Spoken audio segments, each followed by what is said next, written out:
কেন আমরা big speed কেন্দ্রিক যাব? বিগ স্পিড প্লেয়ার কোথা থেকে পায়? বাংলাদেশের হকিতে একসময় পুরান ঢাকার আধিপত্য থাকলেও সময়ের সঙ্গে সঙ্গে সেই চিত্র বদলে গেছে। একমাত্র বিকেএসপি ছাড়া হকির চর্চা নেই আর কোথাও। সেখানেও প্রাতিষ্ঠানিক সুযোগ সুবিধার অভাব এবং আধুনিক ব্যবস্থাপনার অনুপস্থিতিতে শীর্ষমানের খেলোয়াড় উঠে আসার হার কমেছে। দেশের হকি নিয়ে ধারাবাহিক প্রতিবেদনের দেখুন শেষ পর্ব।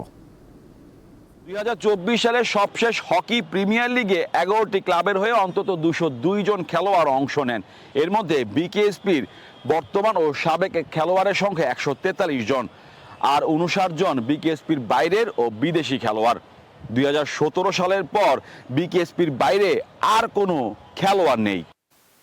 অথচ এক সময় পুরান ঢাকাকে হকির আতুরঘর বলা হতো। আরমানি টোলা স্কুল থেকে দেশ পেয়েছে অনেক হকি তারকা। তাদের অন্যতম আব্দুস সাদেক। 1965 সালে তার এবং আরো কয়েকজন বন্ধুর হাত ধরে গড়ে ওঠে combined hockey club. Sabbir Yusuf, Pratap শঙ্করের মতো তারকাদের নিয়ে গড়া সেই দলটি 1969 সাল পর্যন্ত ঢাকা হকি লিগে রাজত্ব করে টানা চ্যাম্পিয়ন হয়। হকি ফেডারেশন যে উদ্যোগগুলো নেয় বয়স ভিত্তিক ট্রেনিংগুলো যেটা করে সারা বাংলাদেশে, সেখানে তারা ইনভেস্ট করে যে প্রশিক্ষণটা দেয়, সেই জন্য একটা প্রতিযোগিতা দরকার।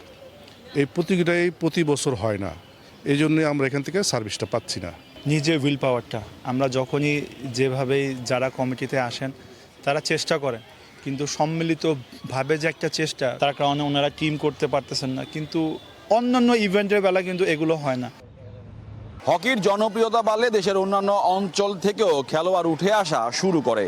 ফরিদপুর, দিনাজপুর, রাজশাহী, যশোর ছিল অন্যতম, কিন্তু এখন সে ধারা প্রায় বন্ধ। সাভারে বিকেএসপি একমাত্র প্রতিষ্ঠান, সেখানেও আসন সংখ্যা সীমিত। প্রতি বছর 30 জন শিক্ষার্থী হকিতে ভর্তি হয়। সবাই যে শেষ পর্যন্ত টিকতে পারে ব্যাপারটা তাও নয়। আমরা বিগ স্পিড কেন্দ্রিক হকি হয়ে গেছে কেন ভাই? আমরা কি বাইরের লোক কি আগে হকি খেলে নাই? আমরা থাকা অবস্থায় কি বিকেএসপির সাথে ঢাকার ছেলেপেলে কি হকি খেলে নাই? ফরিদপুরের প্লেয়ার খেলে নাই, সিলেট খেলে নাই, রাজশাহী প্লেয়ার খেলে নাই? কেন আমরা বিগ স্পিড কেন্দ্রিক যাব? বিগ স্পিড প্লেয়ার কোথা থেকে পায়? এই একাডেমি থেকে তো পায় বিগ স্পিড প্লেয়াররা। হকি তখনই ইমপ্রুভ হবে যখন খেলোয়াড়, কোচ, আম্পায়ার, জাজ এরা যদি সবসময় বিজি থাকে, সারা বছরই খেলার সাথে সম্পৃক্ত থাকে। 60-70-এর দশকে জুম্মন লুসাই, সাব্বির ইউসুফ, 80 দশকে বায়েজিদ হায়দার, 90 দশকে মাহবুব হারুন সহ অনেক নামী হকি খেলোয়াড় উপহার দিয়েছে পুরান ঢাকা। মুসা মিয়া, ইসা মিয়া ও ইয়ামিনদের মতো আলোচিত 3 ভাইও এই এলাকারই সন্তান। মোহাম্মদ হাসিব, দীপ্ত স্পোর্টস, ঢাকা।